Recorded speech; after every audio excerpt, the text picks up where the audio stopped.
Hey, what up YouTube? Today I'm going to be showing you how to install a Fox 2.0 IFP shock in your 2015 to 2019 GMC or Chevy 25 or 3500.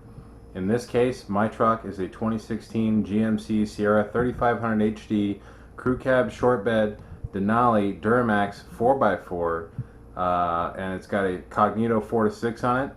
Right now I've got King 2.5 reservoir, adjustable reservoir shocks on it all the way around, except one had a leak, one had a noise, and the one with the first one with the noise was the driver's side front. That one was fixed by King. Now I've got Fodro Motorsports looking at the front passenger, and so for the next week while they have that, I'm going to be driving around with the Fox 2.0 in there just kind of as a loaner shock. And then after I get that back, the King back, I'll put that back in and I'll show you how to do that. And then I'm going to take off the right rear, I believe, and I'm going to take that to them because that one was leaking and now it's not. So I don't know if it's out of fluid or if it's got fluid, what the deal is, but I want to make sure it doesn't get torn up. And even though they're all under warranty by King is really busy right now, so they said 3 to 4 weeks, and I don't want to have to ship it there and wait a month. So I'm just going to take it to Fodro. They're right over here in Peoria. Alright guys, here is my driver's side front shock. It is a King 2.5 remote reservoir with the compression adjuster on it. This is what was installed with the Cognito 4-6 by XTC. This is the one that had the noise originally right from the get-go, and when I sent it back to King, they said that it was low on fluid, and they put new seals in it, refilled it with fluid, and it's been silent ever since. Okay, here is the passenger side, which you can see has no shock currently. This is because I took the King that was in here out, and it's at Fodro Motorsports right now getting rebuilt. They're going to figure out what was making the noise. It wasn't low on nitrogen. He said they usually run about 150 psi in there, and when he put the gauge on it, it was running 175. So it's a little bit high, but I don't think that's causing the noise because it started after about 5,000 miles.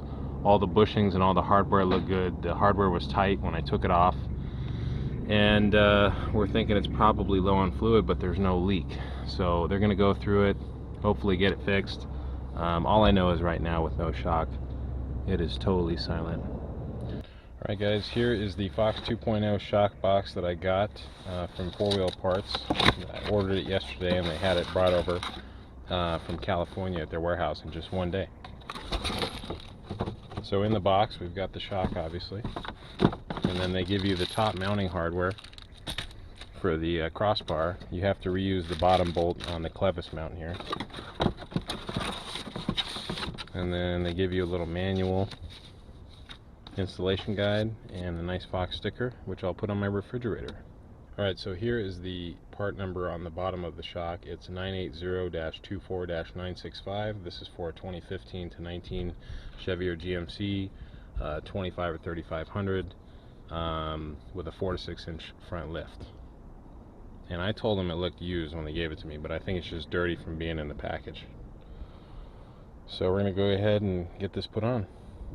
And as you can see, I might have stated that this was an IFP. I'm not sure if it's an IFP, but it's definitely a 2.0 performance series from Shock, as you can see on the labeling here. It doesn't matter because it's only a loaner, but it is, I can tell you, it's much easier to compress than the King was. The King was extremely difficult to compress, but this is an emulsion shock. And that one is not. It's remote reservoir, which means that the nitrogen and the oil are separated by a piston in the reservoir, whereas this is an emulsion, meaning all of the fluid and nitrogen are mixed together. Okay guys, for this job what you're going to need is a dead blow hammer, a ratchet with a 21mm socket, 3/4 inch wrench, 21mm wrench, 3/4 inch socket on another another ratchet, and then you're going to reuse your bottom bolt that comes out of your stock shock, and then Fox provides you with these grade 8 bolts for the top shock mount, and they are 3/4 on both sides.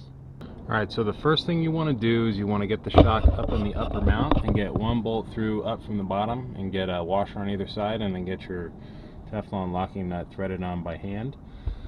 After that, you can position the lower clevis mount over the lower control arm where it kind of needs to be, and then you're going to just put the second bolt up through here, get it hand tightened, and then you'll get the lower clevis mount put in after that. Alright guys, what you want to do now is you want to get underneath the clevis mount here, and you want to try to push it up over this hole so you can get the bolt in, and you want to bring the bolt in from front to back. Now it's going to be difficult, but it can be done.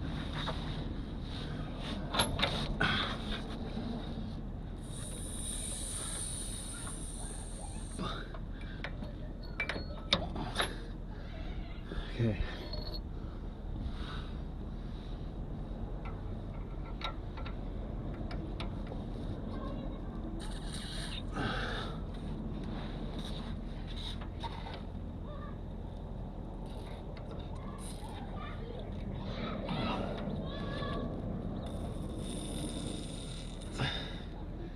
Jeez.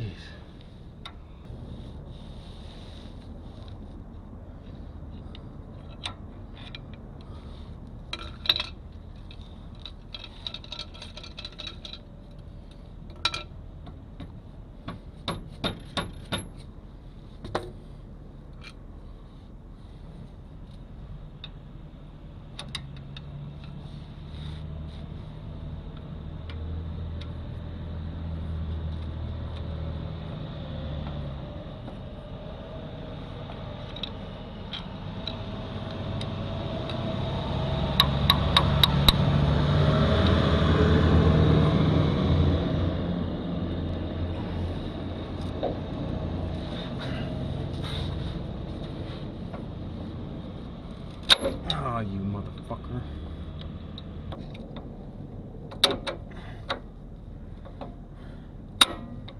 Shit. Well, there you go. You need a pry bar or something. Unless you're able to catch it, catch the shock as it extends down. Now that it's in, you can put the 21mm nut back on, and then you can tighten everything up.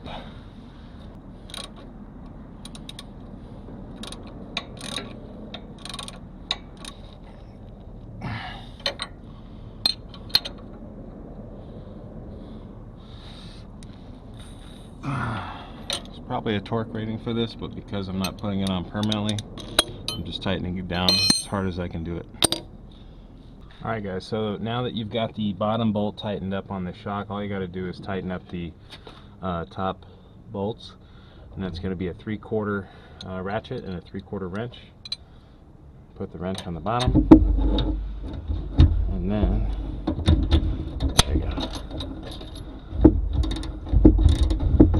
Go ahead and tighten it. It's a little hard with this.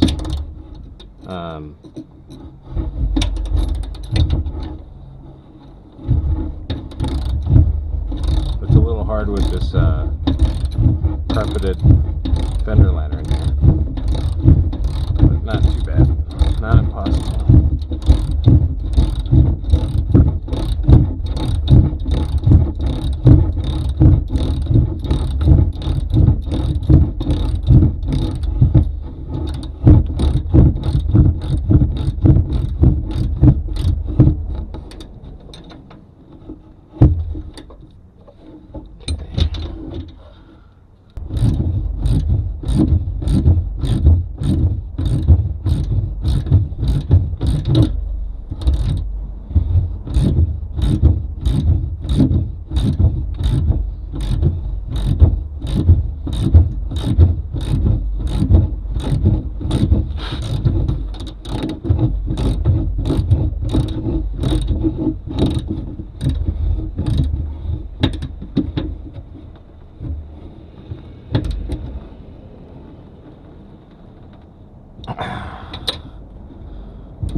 There we go.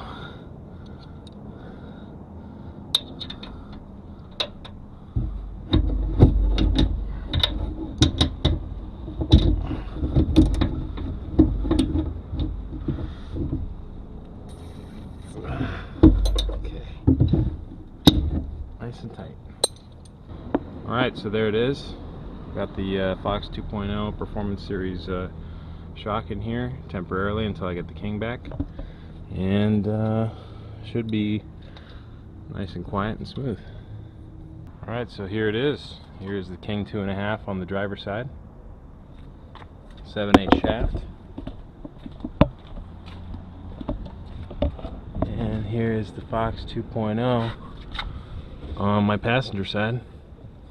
And up here on your wiring harness, you do have a connector here that keeps it from slipping, and kind of just goes there on top. Alright guys, the final step to installing the shock here is to install my Fox sticker on my refrigerator in the garage. Let's get her done. Okay, there it is. Last step. Got the sticker on. She looks good. Thanks for watching, guys.